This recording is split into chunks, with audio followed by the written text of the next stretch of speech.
Hello दोस्तों, मैं आप सबका स्वागत करता हूँ अपने इस यूट्यूब चैनल के ऊपर। आज जो है हम देखने वाले हैं बहुत ज़्यादा important MCQ for your exam point of view. आज टोटल हमारे पास 15 एमसीक्यूज़ है। लेकिन एमसीक्यू स्टार्ट करने से पहले, जैसे आप सबको पता है, अभी बहुत ज़्यादा इम्पोर्टेंट फॉर्म जो है आए हुए हैं, चाहे वो आपका IBPS क्लर्क हो, ठीक है, विच इज़ वेरी इंपॉर्टेंट, ठीक है, या फिर आपका वो अपना NICL का हो जाए, ठीक है, NIACL वाला ये भी आ चुका है। देन आपका ओरिएंटल इंश्योरेंस वाला, ठीक है, ओरिएंटल इंश्योरेंस वाला, ठीक है, ओरिएंटल इंश्योरेंस वाला वो भी एक बार फॉर्म फिल कर दो। तो IBPS का है, NICL का है, everyone know this, all forms are important. EPFO का एक फॉर्म आ चुका है, अभी भी EPFO का फॉर्म चल रहा है, ठीक है। तो देर आर मल्टीपल फॉर्म्स जो है अभी ऑनगोइंग है, ठीक है। तो मैं चाहता हूँ सब लोग सभी फॉर्म भरो। हर फॉर्म एक अपॉर्चुनिटी है आपको गवर्नमेंट जॉब मिलने के लिए।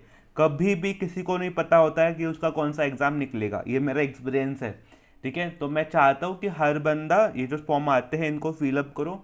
कोई भी मन में शंका मत रखो।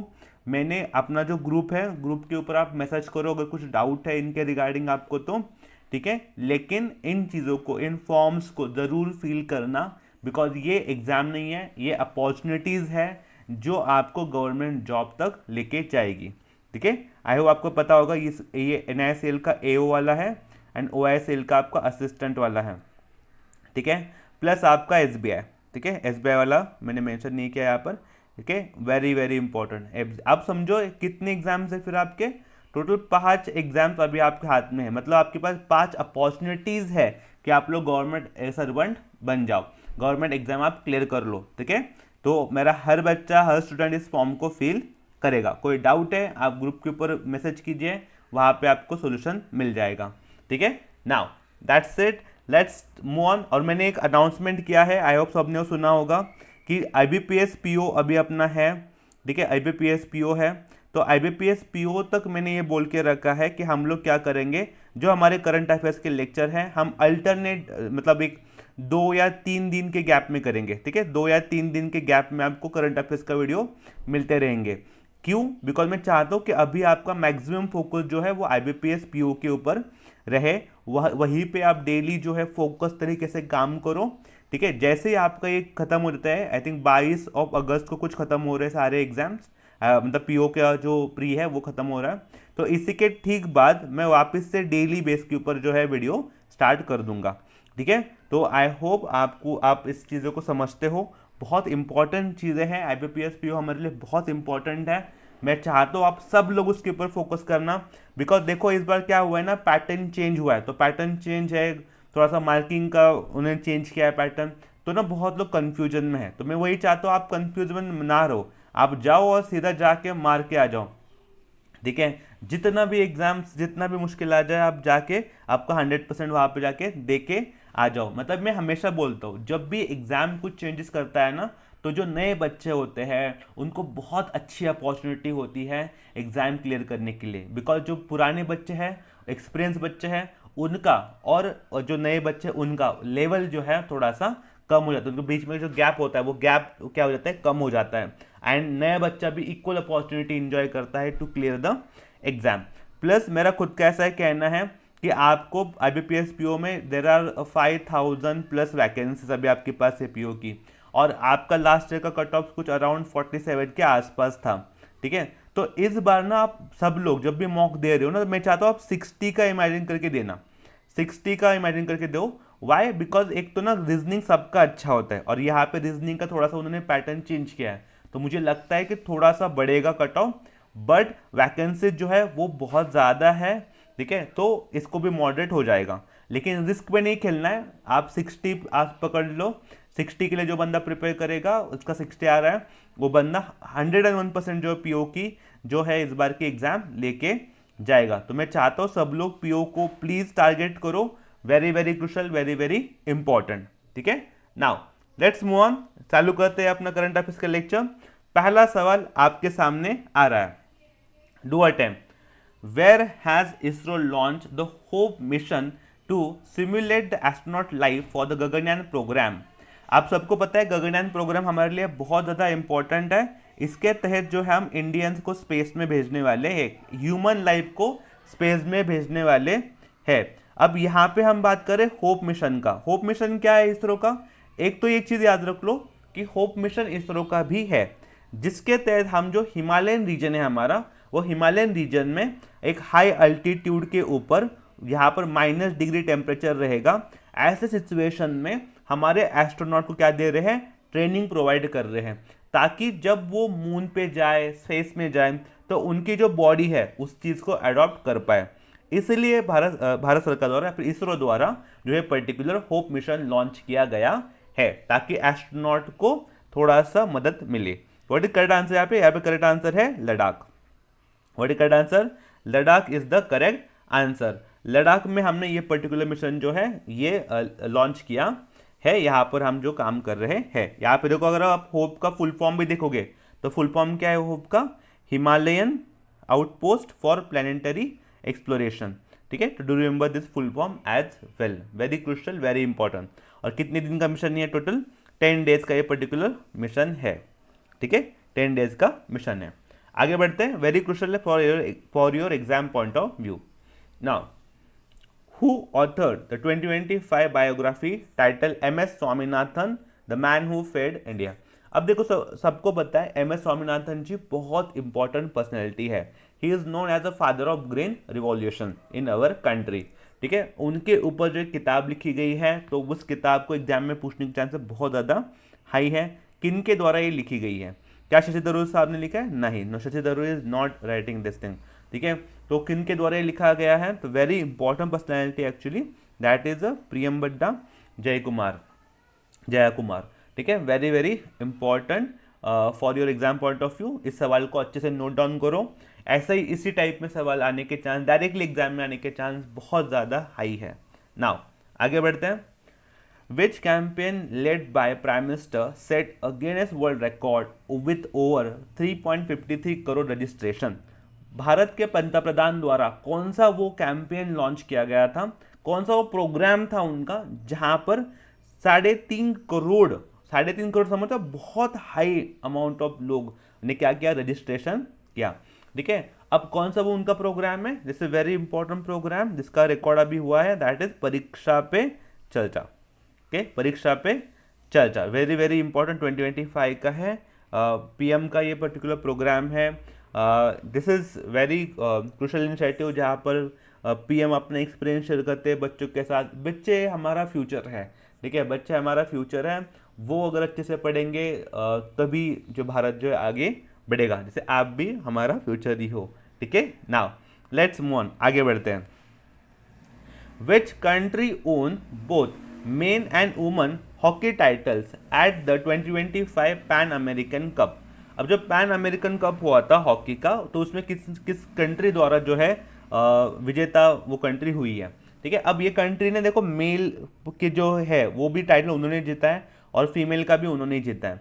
मेन में ना उन्होंने यूएसए को हराया था, ये चीज़ भी थोड़ा सा नोट डाउन कर लो, बहुत फाइट हुआ, तगड़ा फाइट हुआ था। तो मेन में जो उन्होंने फीमेल को हराया था, यूएस को हराया था। तो कौन सा वो कंट्री है जिन्होंने अब यूएस को हराया था? तो मतलब आपका जो ऑप्शन सी है वो क्या हो गया? एलिमेंट हो गया। तो what is correct answer? Argentina. ठीक है, क्या व्हाट इज करेक्ट आंसर है आपका? Argentina is your correct answer. ठीक है, हाँ, तो मैंने यहाँ पे लगा के दिखा है। तो defected the US with commanding that 10-0 victory. तो ये बहुत चर्चा हुई थी, 10-0 से हराया था, तो बहुत ज़्यादा चर्चा हुआ था इसका। ठीक है, so that is very very good. ठीक है, do remember this, sports news है, एग्जाम पॉइंट ऑफ व्यू से important. Now, which country recently elevate its ties with India to level of a strategic partnership? अब देखो क्या होता है ना, जब दो कंट्री एक दूसरे के साथ एग्रीमेंट साइन करती है, जब दो कंट्री एक दूसरे के साथ आके कुछ बातें मतलब कुछ डिसीजन लेती है, तब पहला क्या होता है ना, पहले वो बस साइन करते हैं अपना पार्टनरशिप, दैट्स नॉर्मल पार्टनरशिप, जहाँ पर हम ट्रेड के बारे में बात करेंगे, जहाँ इकोनॉमिक स्पॉन्सरशिप, लोन, एडवांस, ये सब बात करते हैं। लेकिन जब हम बात करते हैं स्ट्रैटेजिक पार्टनरशिप का, तो ये एक लेवल ऊपर होता है। इसके एक लेवल ऊपर क्यों होता है? फिर हमारी डिफेंस एंगेजमेंट भी क्या होती है? बढ़ती है। हम डिफेंसली भी एक दूसरे के साथ एंगेज कर लेते हैं, हम तो कल्चरली भी एक दूसरे के साथ एंगेज कर लेते हैं, तो बहुत ज़्यादा अच्छे टाइज बन जाते हैं फिर। ठीक है। तो किस कंट्री द्वारा जो ये पर्टिकुलर जो स्ट्रैटेजिक पार्टनरशिप है जो अभी की गई है। तो यहाँ पे आपका करेक्ट आंसर क्या है? करेक्ट आंसर है आपका option number A is the correct answer, that is Philippines. ठीक है, इंडिया एंड फिलीपाइंस ने अभी दोनों के जो बायलैटरल रिलेशनशिप है इसको क्या शिफ्ट कर दिया है, एज अ स्ट्रैटेजिक रिलेशनशिप में, पार्टनरशिप में जो है शिफ्ट कर दिया है, which is very very good. Now next, what is the name of the police operation launched in a Kanpur district of Uttar Pradesh to crack down a land mafia and extortion gangas। अब देखो क्या है ना, land mafia बहुत ज़्यादा मात्रा में अभी देखने को मिल रहे हैं, इनको क्रैक डाउन करना ज़रूरी है। ये न्यूज़ में था, इसलिए मैंने इसको भी आपके क्वेश्चन में लगा के रखा है। तो क्या, तो व्हाट इज करेक्ट आंसर यहाँ पे, वेरी इंपॉर्टेंट याद रखना, ऑपरेशन महाकाल। ठीक है, यहाँ पर ठीक है, याद रखो ऑपरेशन क्या है, ये ऑपरेशन महाकाल है। इसको याद रखना, बहुत इंपॉर्टेंटली एग्जाम में पूछा जा सकता है ऑपरेशन महाकाल। ठीक है, operation Mahakal very very important. आगे बढ़ते हैं। Which country is a host of 18th Commonwealth youth games 2027। इसको डबल ट्रिपल जितना मार्क करना है करो। ठीक है, बिकॉज ये अनाउंसमेंट है, और प्रॉब्लम क्या होगा ना, जब ये एग्जाम में आएगा तो बहुत लोगों को ये याद नहीं रहने वाला है। बहुत लोग ऐसे रहेंगे जिनको याद नहीं रहेगा। ठीक है, बहुत लोग याद नहीं रहेगा, लेकिन मैं चाहता हूँ आप इसको याद करो। सिंपली वे कैसे याद करना, देखो यहाँ पे क्या लिखा है, कॉमनवेल्थ, तो यहाँ पे एम डबल बार आ रहा है ना, तो इतना बस याद कर लो कि जो भी है उसका स्टार्टिंग पॉइंट क्या है, एम से है। तो यहाँ पे डबल एम है ना, तो यहाँ पे याद कर लो कौन होगा, माल्टा। ठीक है, और correct answer Malta is the correct answer. Youth games, Commonwealth youth games are very important, crucial for exam. आपको पता है कॉमनवेल्थ क्या है? कॉमनवेल्थ बेसिकली जो ब्रिटिश एम्पायर के अंडर जितने भी देश थे, ठीक है, उन सब का एक एकत्रित कॉम्बिनेशन है। ठीक है, तो उसमें इंडिया भी आता है। ठीक है, तो हम भी ब्रिटिश के मतलब अंडर रह चुके हैं, तो हम भी इस कॉमनवेल्थ का पार्ट आते हैं। ठीक है, तो वो सब लोग एक साथ आते हैं, कुछ गेम्स करते हैं, तो कॉमनवेल्थ यूथ गेम्स उसी का एक हिस्सा है। ठीक है, 2027 में ये कहाँ पे होने वाला है, ये माल्टा में होने वाला है। नाउ आगे बढ़ते हैं, वेरी वेरी इंपॉर्टेंट। हाँ, यहाँ पे यूथ का डेफिनेशन क्या है उनका फिर, 14 to 18। ठीक है, around which age between the 14 to 18 from different 74 nation से आएंगे, जो यहाँ पे क्या करेंगे, पार्टिसिपेट करेंगे in various sports competition. Okay, now which country has become the first European country to ban all weapons trade with the Israel। अब आप सबको पता होगा इसराइल के ऊपर बहुत सारे जो है बैन लगाए गए हैं, बहुत सारी पाबंदियाँ लगाई गई है, various type of rules regulation उनके ऊपर लगाए गए हैं। वन ऑफ देम इज कि एक देश है यूरोप का जिन्होंने बोला है हम कोई भी वेपन का ट्रेड नहीं करेंगे विद द इसराइल। ठीक है, तो क्या इसका आंसर जर्मनी है? तो जर्मनी तो बिल्कुल नहीं है इसका आंसर। देखो यूएस, जर्मनी, ये बहुत ज़्यादा आई ऑलवेज से सेल्फिश देश है। मतलब नॉट सेल्फिश मतलब कैसा है, वो हमेशा दुनिया को उन्हीं के एंगल से देखते हैं, वो दूसरों का एंगल कभी देखने का प्रयास नहीं करेंगे। वो एक साइड से बोलेंगे इसराइल को तुम शांत रहो, और दूसरी साइड से वेपन्स यही देने वाले हैं, दूसरी साइड से जो फाइनेंशियल एड है यही प्रोवाइड करेंगे, और एक साइड से बोलेंगे कि शांत रहो। तो जर्मनी, यूएस, फ्रांस ऐसा कुछ करने वाले कहीं नहीं है। एस्थोनिया नहीं, एस्थोनिया भी नहीं है। What is correct answer? Correct answer ठीक है, स्लोवानिया। ठीक है, Slovenia is the correct answer. हाँ, अब इस सब का इसराइल को कितना इम्पैक्ट पड़ेगा वो क्वेश्चन मार्क है, इसराइल को कितना इम्पैक्ट पड़ेगा, बट इसराइल का मेन सपोर्टर तो यूएस है। ठीक है, तो यूएस ने जिस दिन ऐसा कुछ कर दिया तब शायद कुछ हो सकता है, बाकी तो इसराइल को कुछ कमी पड़ेगी because of the Slovenia, I don't know, but हाँ, वॉर रुकना चाहिए। ठीक है, war, this is not era of war. ठीक है, रुकना चाहिए ना। इन विच कंट्री द एक्सरसाइज, ठीक है, तालिस्मान सब्रे 2025 कंडक्टेड। अब यहाँ पे एक चीज़ याद करना, this is a exercise which is a multi national exercise. दुनिया भर के देश आते हैं इस पर्टिकुलर एक्सरसाइज में, इसलिए इसको याद करना ज़रूरी बन जाता है, और ऑब्वियसली भारत भी इसका हिस्सा है, तो हमें याद करना ज़रूरी बन जाता है। नॉट इज करेक्ट आंसर, यहाँ पे करेक्ट आंसर आपका option number C is the correct answer, Australia and Papua New Guinea. Not only this but इनके साथ साथ टोटल आप देखोगे 19 नेशन, 19, ठीक है, 19 नेशन द्वारा इसके पार्टिसिपेट किया गया था, इंक्लूडिंग इंडिया, यूएस, ऑस्ट्रेलिया। ठीक है, इसका एडिशन भी याद कर लो, कौन सा एडिशन था, 11th एडिशन था।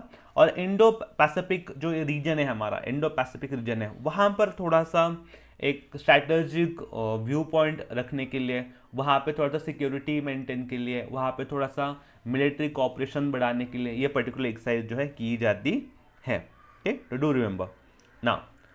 On which date RBI approved the voluntary merger of New India Cooperative Bank Limited, ठीक है, with a Saraswat cooperative bank limited? तो इसका करेक्ट आंसर क्या है आपका? इसका करेक्ट आंसर है अगस्त 1, ठीक है, अगस्त 1 को ये पर्टिकुलर अप्रूवल जो है वो दिया गया है। एग्जाम पॉइंट ऑफ व्यू से very important point, do remember this thing now. Biofortified potatoes, देखो what is biofortified potatoes? Basically India में अगर आप देखोगे ना, 10 में से out of 10 persons, mostly females भी शायद ज़्यादा हो जाएंगे, आउट ऑफ 10 6 to 7 लोगों को क्या है? एनीमिया है। ठीक है, एनीमिया मतलब क्या? उनका lack of iron content in their bodies में आयरन ही नहीं है। ठीक है, उनके यहाँ पर अलग अलग रीज़न है, कुछ रीज़न सोशल है, कुछ रीज़न डाइटरी है, कुछ फिजिकल रीज़न भी आते हैं। ठीक है, लेकिन हमें इस एनीमिया को कम करना है। ठीक है, तो उसको रिड्यूस करने के लिए क्या बनाया गया है? बायोफोर्टिफाइड पोटैटोज, ताकि पोटैटोज में हम क्या करेंगे? पोटैटोज से आयरन प्रोवाइड करेंगे, ताकि क्या हो? एनीमिया कम हो जाए। ठीक है, आई होप इसको याद रखोगे आप लोग। देखो, पोटैटो रहेगा जिसको हमने इनरिच किया होगा, बनाया जाएगा इस पोटैटो को, और इस तरीके से बनाया जाएगा कि उसमें जो आयरन की मात्रा है, जो आयरन का कंटेंट है, वो ज़्यादा रहेगा। ठीक है, ताकि हम जो हिडन हंगर है हमारा, आयरन डिफिशिएंसी है, उन सबको क्या कर सके? टैकल कर सके। It is very very important step, biofortified potatoes. ठीक है, now let's move on next question. Which international organization partner with India to launch the Global Capacity Building Initiative? Global Capacity Building Initiative. Now this is again very important. Capacity Building Initiative का मतलब भी समझाता हूँ पहले मैं। हमारे पास ना, दुनिया के पास जो सस्टेनेबल डेवलपमेंट गोल्स है हमारे SDGs, ये बहुत ज़्यादा इंपॉर्टेंट है, लेकिन सारे देशों को जो है इसको इम्प्लीमेंट करना पॉसिबल नहीं। जैसे आप जाओगे ग्लोबल साउथ का मतलब क्या है? जो कंट्रीज अनडेवलप्ड है, या फिर जिनके पास पैसे की कमी है, डेवलपमेंट वहाँ पे कम है, तो एक ग्लोबल साउथ में ना ये SDG को फॉलो करना, सस्टेनेबल डेवलपमेंट गोल्स को फॉलो करना, ये बहुत मुश्किल है। मतलब हंगर कम करो, पॉवर्टी कम करो, तो वहाँ पे ये सब चीज़ें करना मुश्किल हो जाता है। तो भारत सरकार द्वारा ये इनिशिएटिव लिया गया है। भारत सरकार ने डिसाइडेड किया है कि भारत सरकार और यूनाइटेड नेशन मिल के जो है काम करेंगे, ताकि ये जो कंट्रीज है, जो कि ग्लोबल साउथ वाली कंट्रीज है, उनमें जो है थोड़ा सा एक इम्प्रूवमेंट आए। ठीक है, उनकी जो कैपेसिटी बिल्डिंग है, वहाँ पर हम लोग काम कर सकें। ठीक है, तो it is decided by India and United nation, दोनों द्वारा ये पर्टिकुलर जो है स्टेप लिया गया है। Very crucial, very important. Now, what is the rank of India global rank in the aviation market as of 2024? अगर 2024 की बात करें तो इंडिया का रैंक कौन सा है? अब ना एक चीज़ याद रखो, यहाँ पे मैंने खास ये लगा के रखा है आपके लिए। क्यों?